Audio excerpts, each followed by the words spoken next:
Shalom adik-adik, apa kabarnya? Semua pasti sehat-sehat ya. Nah adik-adik, jumpa lagi di Sekolah Minggu GSKI Seripi di Fun Tuesday. Nah adik-adik, sebelum kita mulai puji-pujian kita, ibadah kita hari ini, nah kakak mau ingatkan, kakak mau pastikan bahwa semua adik-adik tidak sambil main games, tidak sambil makan, tidak sambil minum, duduk yang baik, yang rapi. Dan saat kita mulai pujian nanti, adik-adik ikut bernyanyi ya. Nah adik-adik, are you ready?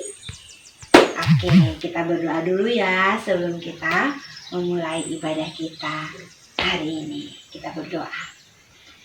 Tuhan Yesus yang baik, terima kasih Tuhan buat hari ini, di mana Tuhan Yesus memberikan kami kesempatan untuk kami boleh dapat duduk manis untuk mengikuti ibadah sekolah minggu hari ini.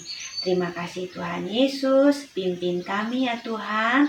Dalam nama Tuhan Yesus kami berdoa. Haleluya. Amin. Kita mulai mengangkat satu pujian yang berkata, ku daki-daki gunung yang tinggi. Ku daki-daki gunung yang tinggi. Ku turut lembah yang dalam.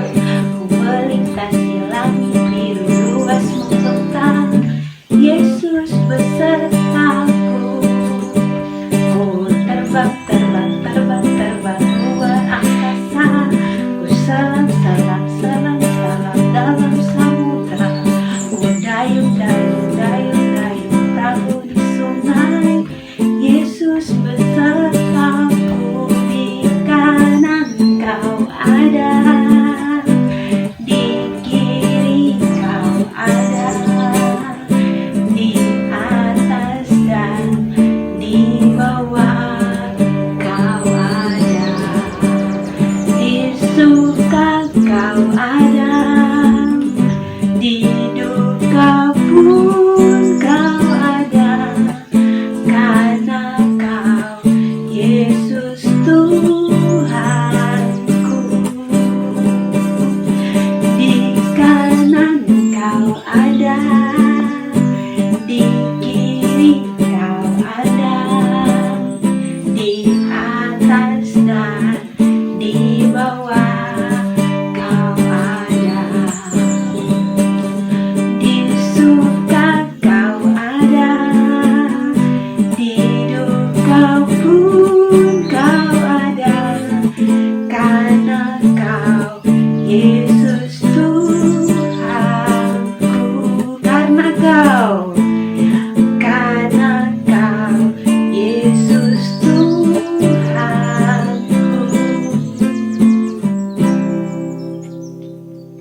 Halo adik-adik. Nah, lagu yang berikutnya mengajarkan kita untuk kita tetap bersukacita.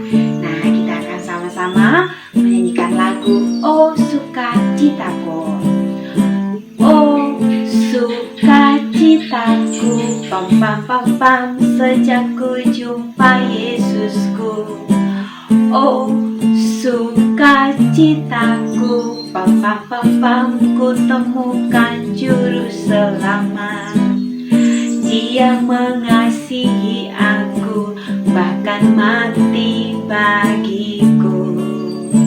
Sukacitaku kini penuh, padanya ku berharap, pada Yesus Allah yang hidup. Padanya ku berserah, Engkau sumber kehidupanku.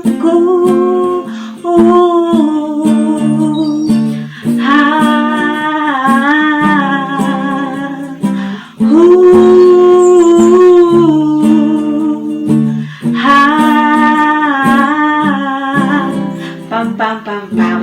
Nah, kita sudah memuji Tuhan, kita sudah bersorak-sorai bagi Tuhan.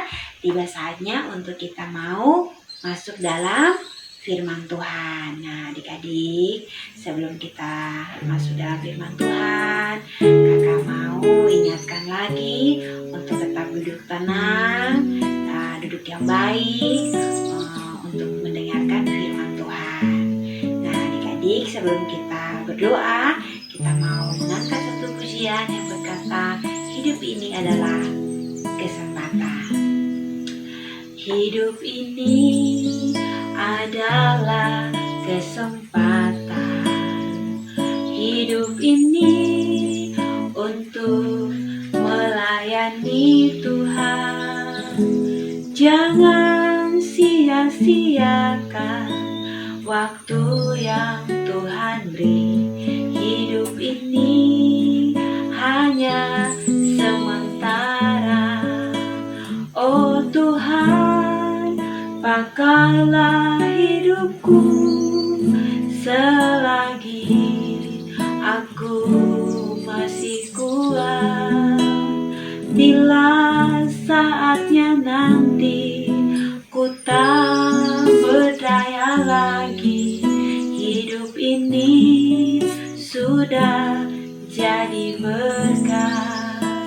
Oh Tuhan, pakailah hidupku selagi aku masih kuat. Bila saatnya nanti ku tak berdaya lagi, hidup ini sudah jadi berkat. Bila saatnya nanti ku tak berdaya lagi, hidup ini sudah jadi berkat. Kita berdoa adik-adik. Tuhan Yesus yang baik, terima kasih Tuhan. Tuhan sudah memimpin kami dari puji-pujian kami ya Tuhan. Kami sudah bersorak-sorai bagi Engkau ya Tuhan.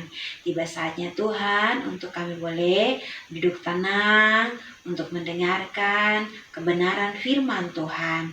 Tuhan, tolong kami, berikan kami ketenangan Tuhan, supaya kami boleh dapat mendengarkan firman Tuhan dengan baik Tuhan. Terima kasih Tuhan Yesus, tolong kami Tuhan, untuk kami boleh belajar dari kebenaran firman Tuhan ini, sehingga menjadikan kami anak-anak yang takut akan Tuhan, anak-anak yang menjadi anak-anak yang baik, yang dapat berkenan di hati Bapa. Terima kasih Tuhan Yesus, di dalam nama Tuhan Yesus kami sudah berdoa. Haleluya, amin. Adik-adik, apakah kita merupakan sahabat alam? Bagaimana kita menjadi sahabat alam? Mari kita simak firman Tuhan yang diambil dari kitab Kejadian pasal 1 tentang Allah menciptakan langit dan bumi serta isinya. Hari pertama, Allah menciptakan siang dan malam. Allah melihat hal itu baik. Hari kedua, Allah menciptakan langit dan lautan, dan Allah melihat bahwa semuanya itu baik. Hari ketiga, Allah menciptakan daratan, tumbuhan, dan pohon-pohonan. Allah melihat semuanya itu baik. Hari keempat, Allah menciptakan matahari, bulan, dan bintang-bintang. Allah melihat semuanya itu baik. Hari kelima, Allah menciptakan binatang-binatang laut dan burung-burung. Allah melihat semuanya itu baik. Hari keenam, Allah menciptakan binatang-binatang dan manusia.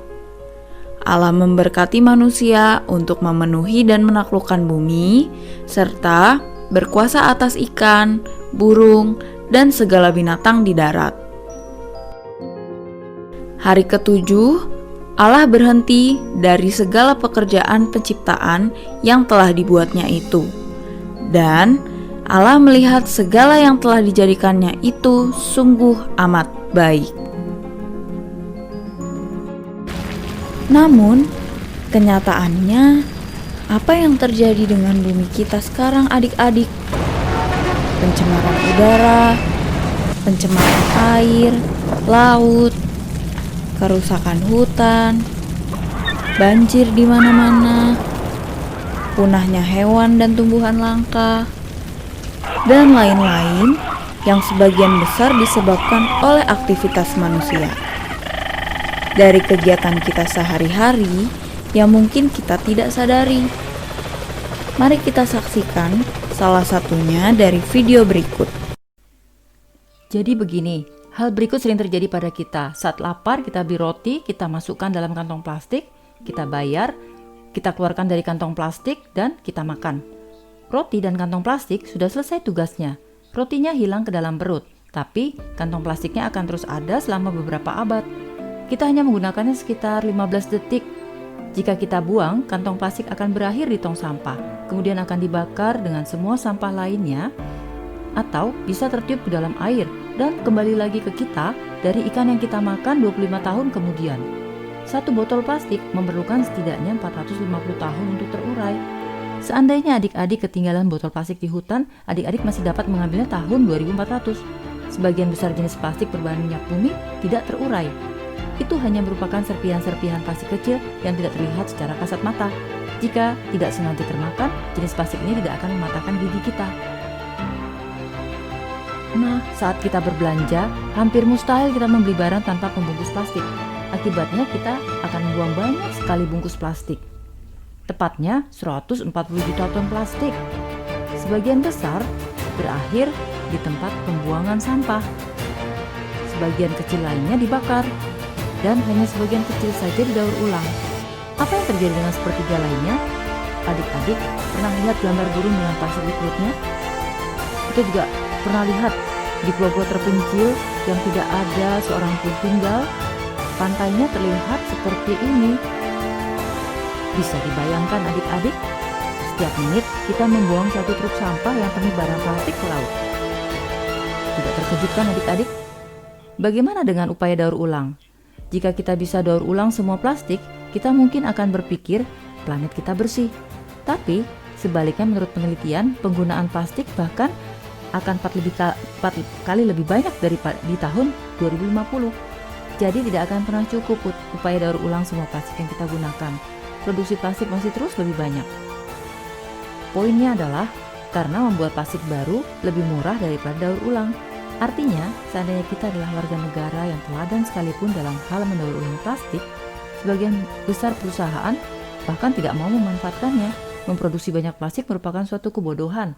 Seharusnya, kita dapat memikirkan kemasan yang bisa dipakai ulang atau dari bahan yang bukan plastik. Kita adalah manusia. Kita bisa menemukan helikopter, iris scan, Tetris. Kita pasti dapat menemukan jalan keluar dari ini, dan ini. Kalau kita mau beli minuman take away, bawalah termos kita sendiri. Kita tidak perlu botol-botol sampo. Kita bisa bawa tas belanja sendiri ke supermarket. Tapi memang bukan hal yang mudah. Bukan hanya dengan daur ulang, bukan hanya dengan membersihkan sendiri. Inilah saatnya untuk berhenti menggunakan plastik dan menemukan solusi yang hebat.